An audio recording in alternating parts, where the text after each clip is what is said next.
course kila kitu, sidhani kama kuna kitu ambacho walikuwa wanakifanya kwa usahihi. Walikuwa hamna kitu ambacho wanafanya kwa usahihi. Walikuwa wanapoteza mipira mara kwa mara kwenye eneo lao la hatari, recovering runs zao zilikuwa very slow. Kwa hiyo Berkane wakawa wanapata space za kuadhibu Simba mara kwa mara. Wangeweza kutoa adhabu zaidi ya zile goli mbili. Simba hawakutengeneza chance yoyote, hawakuwa na umiliki mzuri wa mpira. Walikuwa hawa press vizuri kuanzia juu, walikuwa hawalindi vizuri karibu na goli lao. Kwa hiyo hakuna chochote kizuri ambacho Simba walikuwa wanakifanya first half, hususan zile dakika 20-30. Ilikuwa ni game ambayo Berkane wameikamata mazima, kila kitu ambacho walikuwa wanakifanya kilikuwa kinatokea kwa usahihi mkubwa sana, spaces zilikuwa zinafunguka mara kwa mara. Ilikuwa ni issue ya kwamba nafasi ngapi ambazo Berkane watataka kuzitumia. Bahati nzuri kwa Simba ni kwamba ndio hicho nilichokisema kwamba Berkane hawakuamka na ufanisi ambao tumezoea nao, lakini ingekuwa ni siku nyingine yoyote ndani ya dakika 45 za kwanza isingeshangaza kumuona Berkane ana zaidi ya goli 4. Yaani kuna namna ambavyo Nasiri mchezo ule ulikuwa unaendelea ama mchezo umetamatika, kelele nyingi zilikuwa kwa Musa Pinpin Kamara. Umemtazama Musa Pinpin Kamara kwenye mchezo ule, kuna baadhi ya makosa kweli aliyafanya, binafsi watu kumshushia lawama. Mfano goli la pili, nafikiri uchaguzi wake wa pasi ulikuwa sahihi. Mimi nilikuwa naamini alitakiwa kupiga mpira juu, apige mpira mrefu. Tunaona magolikipa bora wanajua solution kwenye matukio kama yale yanakuaje. Ushajua kwamba wapinzani wanakuja kutupress sisi juu. Kwa hiyo sio muda wote upige hizo pasi za chini. Kuna muda unatakiwa uhamishe mpira juu. Nafikiri na ni kitu ambacho Diarra huwa anakifanya vizuri sana. Diarra kuna long balls huwa anazipiga alafu zinakuwa ni hatari sana kwa wapinzani. Kwa hata wapinzani wa Yanga huwa wanaogopa muda wote kuwa press Yanga juu. Nafikiri kuna mechi ambayo Yanga walicheza na Simba ya Community Shield. Diarra kuna mpira fulani hivi mrefu, Simba alijaribu kwa press Yanga juu, Diarra kuna mpira mrefu aliupiga ulienda kwa Faridi, alafu Faridi akaupeleka kwa Mayele, likapatikana goli. Kwa hiyo pasi moja tu ya goalkeeper ya juu imeenda kuwafungua wapinzani na goli limepatikana. Kwa hiyo better goalkeeper huwa wanajua mwenendo wa mchezo na nini ambacho anatakiwa kufanya. Sio kila muda unalazimisha pasi za chini, muda mwingine pinzani anapokuja kupress wewe na watu wengi, manake nyuma anakuwa na watu wachache. Kwa hiyo solution ni kupiga mpira juu, lakini Kamara akalazimisha mpira wa chini. Na of course Kamara amekuwa na makosa ambayo ni mfululizo. Dhidi ya Al Masry ni makosa yake mawili aliyofanya kule Misri, akapelekea Simba kuruhusu magoli mawili kwenye ligi hapa, nayo amekuwa na makosa mfululizo. Kwa hiyo nafikiri anatakiwa kupunguza hayo. Sio kitu kizuri kwa mchezaji ambaye upo kwenye klabu kubwa kufanya makosa ya mara kwa mara. Saa nyingine anaweza akaiweka klabu yako kwenye situation mbaya. Tumemtazama Abdulrazak Hamza kwenye ule mchezo. Kuna namna ambavyo pressure ilimuandama, ama shida ilikuwa ni nini Nasiri? Ama mechi ilikuwa kubwa sana kwa upande wako, kwa namna ambavyo binafsi ulimtazama? Kelele zilikuwa nyingi sana kwamba Abdulrazak Hamza huenda alikawa ni beki ambaye ni tegemezi sana kwa upande wa Simba. Mechi kubwa kama hii, Abdulrazak Hamza penye kwa mategemeo mengi anakosa mategemeo kwa Watanzania, lakini pia kwa mashabiki wa Simba. Kakosa mategemeo vipi? Ile imani kwa mashabiki wa Simba, pengine watu ambacho wanadhania afanye hajafanya hiko mapema tu, mechi imemkataa. Nasiri, kuna namna ambavyo Simba kwa mabeki, kuna Abdulrazak Hamza, yupo Chemaloni Fondo, lakini pia yupo Kalabu Chamu. Simba defense yao inaelekea kwenye mchezo wa pili huu, makosa haya na Abdulrazak Hamza tutegemee kumuona tena mechi ya marudiano? Hamza sikaumia. Mategemeo yalikuwa makubwa sana kwa upande wake. Afanye nini sasa? Yaani kwamba hawakutaka atoke au alitaka afanye nini? Yaani hapo ndo ambapo mimi sijaelewa mategemeo ya vipi. Mategemeo yalikuwa makubwa sana kwa upande wake na kile kilichotokea. Sasa kwani mimi sijaelewa akafanya nini kwamba maana si aliumia akatoka, tena bahati mbaya aliumia akaja kurekebishwa akarudi tena uwanjani akashindwa. Kwa hiyo mimi sijaona kibaya yani cha kusema Hamza sijui mategemeo kwamba Hamza hapaswi kupewa alama hizo. Lawama gani ambazo wanampa kwamba wengine wanazungumzia kwamba alikimbia mechi, kwamba alijiumiza. Maneno alikuwa mengi sana kwa upande wake. Maana ikakuuliza kiufundi zaidi kwamba Hamza pressure ilimwandama. Unajua mashabiki huaga na tafsiri vitu kimemko sana. Juzi hapa kwenye ile mechi na Stellenbosch ya Zanzibar, huwa aliumia lakini subs ziliisha, lazimika kucheza. Ndio maana ameumia, alitakiwa atolewe na nini. huyu kaumia akasema na ametolewa, alafu sasa mimi yani sioni hapo shida. Personal makosa ya Hamza yapo wapi, kwamba yani kajifanyisha kuumia kakimbia. Nikakuuliza kiufundi zaidi kwamba Hamza pressure ilimwandama kulingana kwamba ni mechi kubwa ya finali kiufundi, kwamba ambayo ikapelekea kukimbia au hapana? Binafsi kama yeye mchezaji, kwamba huenda pressure ilimwandama, kwamba maneno alikuwa mengi sana kwa upande wake. Hivi ni mlinzi gani wa Simba ambaye alifanya vizuri kwenye ile mechi? Kwangu Kalabucha ndiye alifanya vizuri na nafasi zile ambazo alizipata Berkane. Yaani unasemaje mlinzi kafanya vizuri wakati unasema mpinzani angekuwa na ufanisi ndani ya dakika 30 angeweza kuua hata chuma 4. Kwamba kiujumla defense ya Simba ikufanya vizuri. Unajua kilichotokea pale Morocco sio issue ya mchezaji mmoja, ni issue ya timu nzima, nini ambacho walikuwa wanaamua kufanya. Na kudefend siku hizi ni na defend at the team, na hususan aina ya mchezo unavyokuwa. Yaani unaangalia pia mwenendo wa mchezo. Berkane walianza na gia juu kwa pressure Simba kuanzia juu. Simba hawakugundua hilo na kujiorganize kama timu na kuamua kwamba wakati Berkane ameanza na gia ya juu, labda sisi wote turudi nyuma kwa ajili hata kupress kuanzia juu hawapress. Kwa labda walikuwa warudi nyuma wajilinde na idadi kubwa ya wachezaji. Wao wakaamua kubaki vile vile na watu wawili nyuma, juu viungo wawili. Matokeo yake hata wakitaka kufanya ile build up ikawa inashindikana kwa ajili Berkane wana press na wachezaji wengi. Berkane muundo wao ni kwamba wana namba 10 wawili, wana wingers wawili, wachezaji 4 na bado wana mtu mmoja mbele pale ule Osama. Kwa hiyo ni watu 5 wanaenda kuwa press watu 4. Kwa hiyo unajua kabisa hapo atakaoshinda ni Berkane, lakini Simba hawakuadapt na hayo mazingira, wakaendelea vile vile. Kwa mfano wao umenitajia sana Hamza. Lile goli la kwanza walofungwa Simba, kosa ni la nani? Goli la kwanza ambalo lilikuwa ni mpira wa kona. Kosa ni la nani? Hadi mchezaji anaenda kupiga free header, yule Kamara anapiga free header, kosa la nani? Of course ni kosa la timu nzima. Hawajajiorganize, hawajawasiliana kwamba huyu akae na nani, tulinde vipi. Yaani ni wamekaa tu pale, matokeo yake wamemwacha ule jamaa. Alafu cha kushangaza ule ndo mrefu zaidi ya wachezaji wote, wamemwacha akiwa free, ameenda kupiga free header, ila ikubaliki.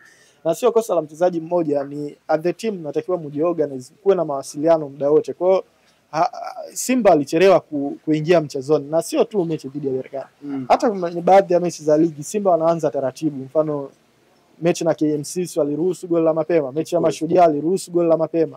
Kwa hiyo wameenda na tabia hiyo ya kuanza game kwenye gia ya chini. Kwa hiyo kama dakika 20 hivi Simba hawakuwa mchezoni wote, yani sio mchezaji mmoja, wote hawakuwa mchezoni. Kwa hiyo matokeo yake ndo hivyo, nafasi zikazi zinafunguka tu kwa Berkane.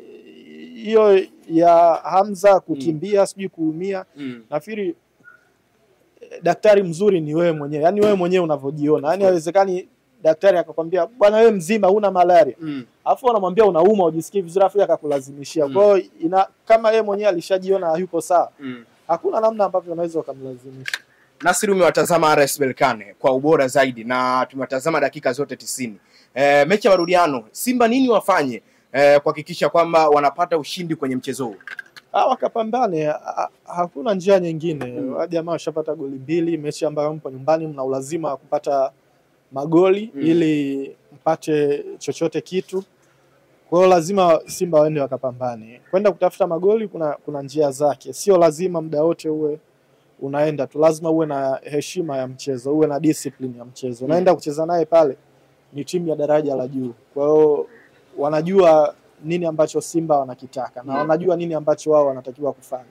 Na wanajua kuzicheza hizo mechi vizuri sana za ugenini. Kwa hiyo wana solution ya kila kitu. Kwa hiyo kwa Simba ni kuangalia namna gani ambavyo wanaweza kutengeneza nafasi na wakawa wafanisi kwenye hizo nafasi. Maana kutengeneza nafasi ni kitu kimoja ambacho Simba wanakiweza, lakini kutumia hizo nafasi ni kitu kingine ambacho Simba ni kigumu sana kwao.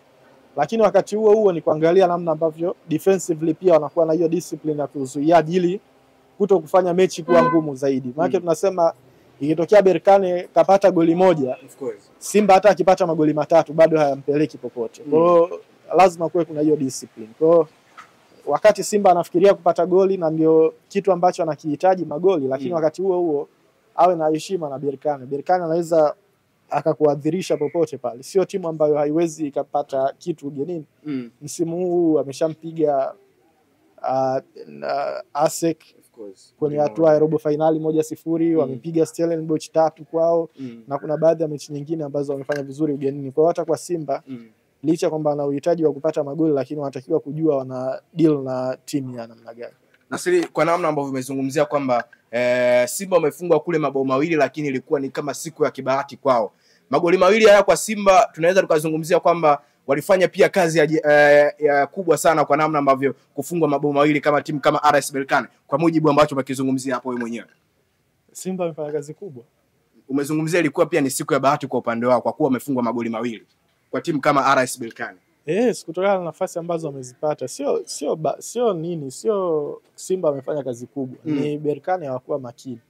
Kwa hiyo kama wangekuwa makini kwa chances ambazo wamezipata, walitakiwa kufunga zaidi ya pale. Kwa hiyo Simba yani hawataki kusema tulifanya kazi, wala hawataki kujipongeza kwa lolote kuhusiana na ile mechi ya Morocco. Wanachotakiwa ni kujua kwamba ile sio standard ya finali. Wanatakiwa kufanya zaidi ya kile ambacho walikifanya kule Morocco. Yaani wasijidanganye kwamba kwa Berkane tumejikaza, watu wanapigwa 4-5 hapa, sisi tumefungwa 2. Hapana, yaani mentality hiyo sio. Wanatakiwa kujua kwamba kile walichokifanya kule Morocco hakitoshi wao kupata kombe la Confederation. Wanatakiwa kufanya zaidi ya hicho. Kwa hiyo wakija huku Tanzania wafanye mara 3 zaidi ya kile. Yaani kile hawataki kukifanya kile kabisa. Yaani wanatakiwa kufanya maradufu zaidi ya kile. Nasiri, watu wana compare vitu viwili kuhusiana na mechi ya Simba zidi ya Al Masry ambao wamefungwa kule ugenini 2, wakaja kufunga hapa goli 2 Benjamin Mkapa. Shughuli ya Simba hapa nyumbani Tanzania, kuna namna ambavyo Fadlu Davis aingeje kwenye mchezo yeye kama kocha, kimbinu zaidi ama kiufundi zaidi? Sio jombe mwanzo kwamba wanahitaji kufunga, lakini wanahitaji kuwa na discipline ya ulinzi. Yaani hicho ndo ambacho wanatakiwa kukifanya Fadlu Davis, kutafuta balance ya hivyo vitu viwili. Na bahati mbaya zaidi kocha sio ambaye ataenda kuwajibika pale uwanjani. Yeye mambo yake yote anaishia kwenye ile touchline. Mwajibikaji wa uwanjani ni mchezaji. Kwa hiyo na mimi moja ya hofu yangu ni kwamba Berkane, unajua kwenye hii michuano yote Berkane ameruhusu magoli 2 pekee yake. Kwa hiyo ni timu ambayo haikupi nafasi ya kufunga mara kwa mara. Alafu washambuliaji wa Simba wengi sio wafanisi zinapotokea nafasi. Wana wachezaji wengi ambao wanahitaji nafasi 3 kutumia 1. Kwa hiyo timu ya aina Berkane haitakupa chance hizo nyingi, na ndio maana wameruhusu magoli machache. Kwa hiyo inawezekana Fadlu Davis akawapa ramani nzima wachezaji wa Simba na nafasi zikatengenezwa, lakini je, wachezaji watakuwa wafanisi pale? Kwa hiyo ni jukumu la wachezaji. Then wakati una uhitaji huo wa magoli lazima ujue huko unajilinda vipi. Umfanye naye Berkane asipate goli ili mlima usiwe mzito kwako. Sasa je, mtaweza kumanage vitu viwili, mlazimishe kupata goli na mlinde vizuri? Berkane anaweza kucheza mpira wa attacking football, akakuachia wewe mpira, akamaliza mashambulizi yako, then akakutest kwenye counter. Watu wa kupiga pasi za masafa marefu wanao. Kila mtu alimuona ule namba 6 wao ile Kamara Msenegali. Watu waliona mawinga wao namna ambavyo na speed. Watu walimuona ule mshambuliaji wao wakati Osama jinsi gani technical ni mzuri. Kwa hiyo ni ngumu kwa kocha, ni ngumu kwa wachezaji, lakini hakuna namna, lazima waende wakapambane pale. Lakini mimi sina wasiwasi wote na Fadlu Davis. Una wasiwasi na kocha Fadlu Davis? Sina wasiwasi, nasema wachezaji, yani hapo kidogo ndio hofu yangu. Nasiri, unazungumzia una wasiwasi na wachezaji. Simba hii kama itatokea inakosa ubingwa wa kombe la shirikisho barani Afrika, na mwanzo kabisa uliwapa asilimia chache sana kufanya vizuri, tutakuwa tuna deni na Simba kwa aina ya kikosi ambacho kimeanza kujengwa na Mwalimu Fadlu Davis, wakati asilimia zako zilikuwa ni chache sana mategemeo, kama hapo alipozungumzia kwamba una wasiwasi na wachezaji. Tutakuwa tuna deni na Simba? Mimi sina deni na Simba, na unajua hata ninavyosema na wasiwasi na wachezaji, na ndio maana si walaumu viongozi. Yaani viongozi nakuaje na washambuliaji wa namna hii, washambuliaji ambao ndio maana silaumu wao kusaini Ateba, silaumu wao kwenda kusaini Ahoua, silaumu wao kwenda kusaini Mukwala. Kwa ajili najua ni timu ambayo ndio imeanza kutengenezwa msimu uliopita. Hii ni timu ambayo ina dirisha kubwa moja tutoka ianze kutengenezwa. Kwa hiyo kuna baadhi ya madhaifu nategemea uyaone kwenye hiyo timu. Kadri ambavyo wanapata zaidi madirisha ya usajili, ndivyo ambavyo wataweza wakaboresha zaidi na timu yao ikaendelea kuimarika. Mfano eneo la mbele hakuna wachezaji wengi ambao ni wafanisi kwenye open play. Sio Mukwala, sio Ateba, sio Ahoua, sio Kibu Dennis. Mchezaji pekee pale mbele ambaye unaweza kumtumainia ni Mpanzu peke yake. Lakini hao wengine wote uwezi ukawa na imani nao kwa kiasi hicho. Kuna siku ambayo wanaweza wakakupa kitu, kuna siku wanaweza wakakunyima. Kwa hiyo siwezi kutoa lawama zozote kwa ajili ndio timu ambayo inaanza kutengenezwa, lakini kwa mfano ingekuwa Yanga mpaka leo wana washambuliaji butu, ningetoa lawama kutokana ile ni timu ambayo ina zaidi ya misimu mitatu toka ianze kutengenezwa. Lakini kwa timu ambayo ndo kwanza ina dirisha moja kubwa, unawaelewa wao kuwa na mapungufu ya namna hii. Kwa hiyo kadri ambavyo wataendelea kupata madirisha ya usajili ndio ambavyo jinsi ambavyo wataendelea kuboresha zaidi squad yao. Kwa walichokifanya wachezaji wa Simba chini ya Fadlu Davis mpaka hivi sasa kimekuwa ni surprise kwa mujibu ambacho unakizungumzia. Sinategemea kuna vitu mimi havijani surprise. Bado kuna vitu havija kusurprise. Simba kufika finali ya Confederation of course. Kulingana na timu yao na experience yao ambayo walikuwepo nayo kwenye hii michuano na motivation. Unajua Simba anakuaga na motivation kwenye hii michuano. Kwa hiyo sio kitu ambacho kimeni surprise. Kwa mfano Simba msimu uliopita ndio Simba ya hovyo zaidi mimi kwa kuishuhudia. Simba msimu uliopita ndio Simba ya hovyo zaidi kuishuhudia. Kuliko Simba hii ambayo tunaiona hivi sasa. Ya msimu uliopita? Ya msimu uliopita ilikuwa aibu. Na ndio maana nilikuwa naingia matatizoni na mashabiki wa Simba. Kutokana na ile timu yao. Ndio maana nilikuwa hata kauli ambazo nilikuwa nazitumia zilikuwa ni kali. Na hiyo Simba ambayo ya hovyo, mbovu. Lakini walifika hatua gani kwenye Champions League? Walifika robo finali, wakaenda wakatolewa na Al Ahly ambaye alikuwa bingwa mtetezi. Kwa hiyo sishangai wao kufanya vizuri kwenye michuano ya Confederation.